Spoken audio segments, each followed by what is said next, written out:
My Narcissist Dysfunctional Life, Part 3. Well, like I said, I went out with a lot of crazy women.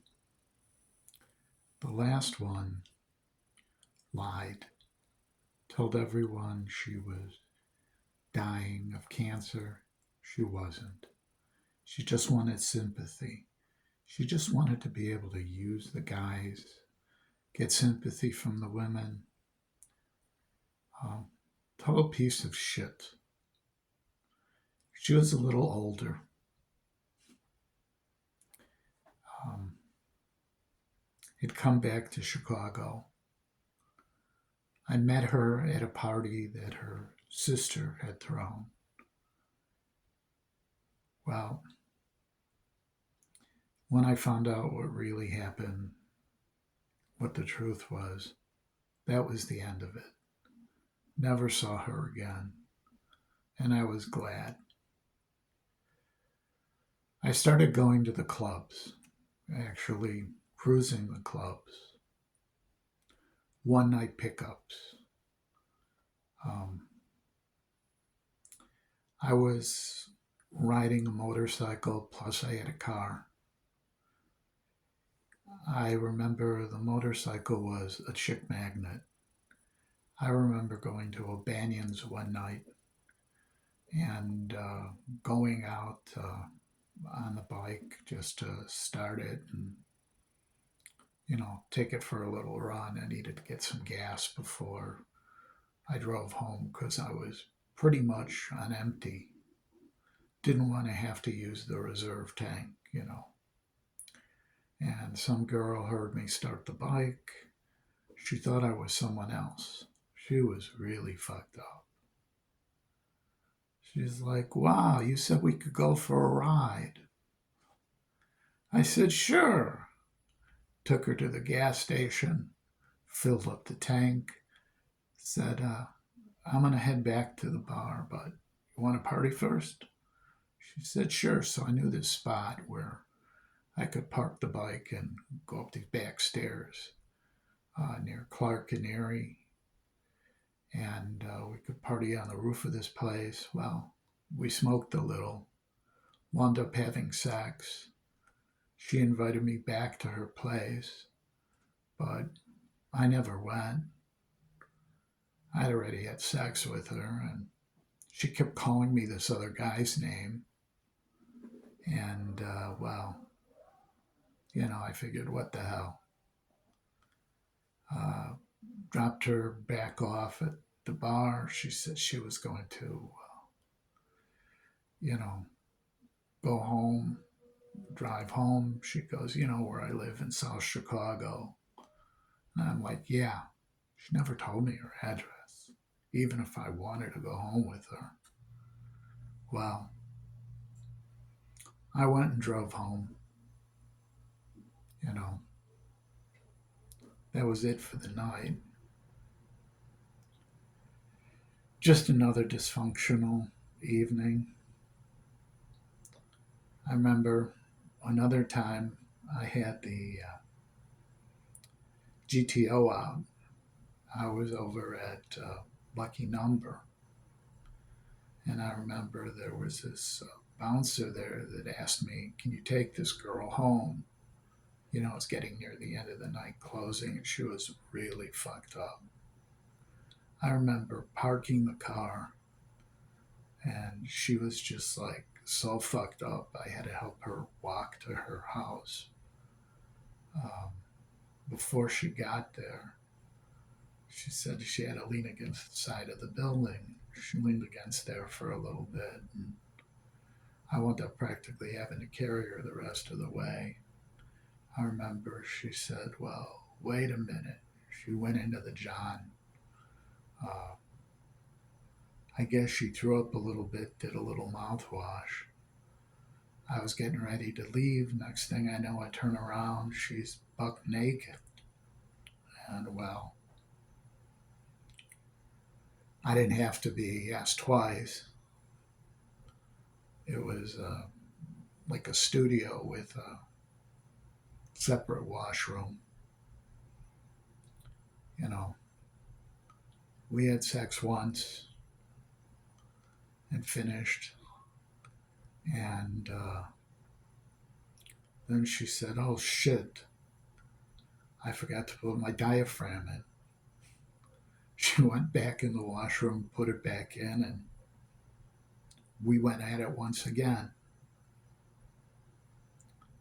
Never saw her again. I don't even remember if I knew what her name was. She barely was able to tell me where she lived in Rogers Park. I remember she said it was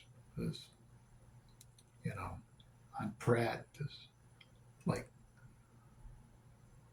kind of almost like an old SRO building, hotel converted to an SRO. Um, not so far from Beth Shalom, which was when I was a kid, the temple that I went to. So I kind of knew where it was.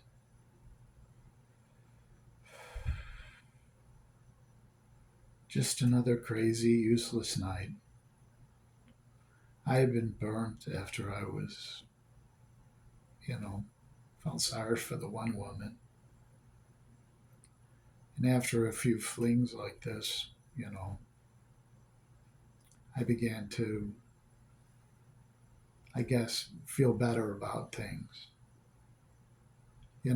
I never really felt good about myself, like I was worth much. But these pickups, they did make me feel good because here, these women had sex with me and, never really knew what true functional love was. You know, the sex made me feel good. I mean, orgasm gives a rush. You know, it's useless. It's not a true feeling. It's just a temporary high. I mean, hell, I was doing lots of drugs at the time too. Smoking pot, doing some different kinds of pills, acid,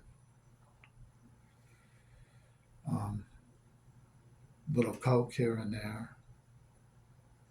Started doing MDMA. Um, you know, well, that's another story. I started going out with this Asian girl. We were not exclusive. She was seeing other people. I was seeing other people, but we went out. We're in kind of the same clique. It's like she was sleeping with some of the girls in the clique. I was sleeping with some of the girls in the clique. And she was sleeping with other guys also. It was kind of fun. Um,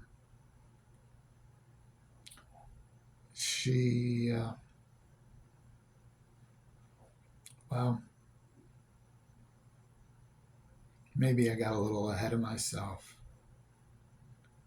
I first was going out with this Italian girl, half Italian, half Sicilian. Her folks, or should I say her dad, actually was a made man. And her whole family was involved in nefarious acts, let's say. One of her um, cousins, I guess, was a Shylark, bookie, whatever you want to call him.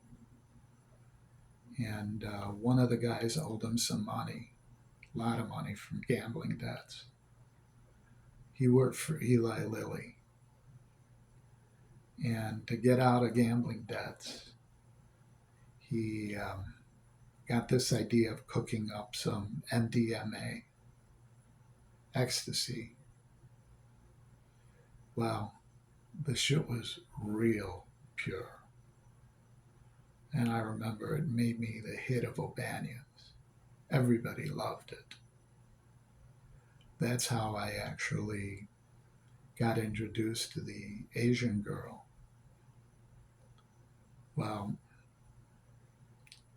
the Italian girl wanted to get married, and I didn't at the time. And we wound up breaking up. That's when I started seeing the Asian woman. It was a lot of fun. I remember she was rail thin. She, up until about 2 years before that, had never even had sex. Now she was trying to make up for lost time. Um, she used to cook for her dad's Chinese restaurant. She had a different job and was getting away from the family. Her dad was kind of old school, didn't want her going out with anyone who wasn't Chinese, let alone would have flipped if he would have found out that she was also sleeping with women. She lived with her sister. So her older sister and her dad kind of counted on her older sister to look after her, make sure she didn't do anything crazy. But her sister was cool. You know, after a while, she moved away from her sister because her sister was getting married and she started living with this woman. Well, that was kind of the end of her seeing other people because her girlfriend didn't want her screwing around, wanted her to be exclusive. And, that was the end of it.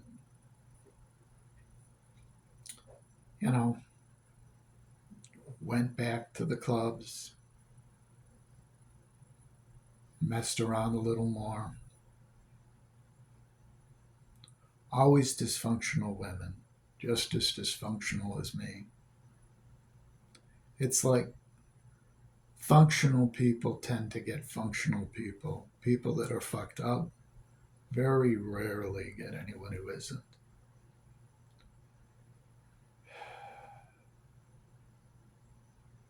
You know. Well, it's crazy. I'm screwed up. Still am. Now I'm looking back on everything and I see, I should have lived my own life. I should have seen what I wanted. What I really wanted was stability. The only way for me to get away from my family and have stability was to get away from my family. But I always felt that I was responsible for my folks' divorce, my mom and my birth dad. Never felt like it wasn't my fault. I think her having me go to counseling when I didn't need it, when I wasn't ready, made me feel guilty. When I did need counseling, when I was in special school and they were having us talk to in a group to a psychologist, she always said, don't monopolize the time. Don't do that. She knew I had problems. She knew things were bothering me, and she knew she was what was bothering me. And she didn't want to feel embarrassed. It wasn't about my needs. It was about hers. I come to realize that now. And that's part of the thing that fucks me up, is that it was love was given and taken away. It wasn't real love. It was all transactional. I really believe that she would have been happy if I would have just stayed in my room, never dated, never looked at a woman, became their caretaker, and just did that and never had a life.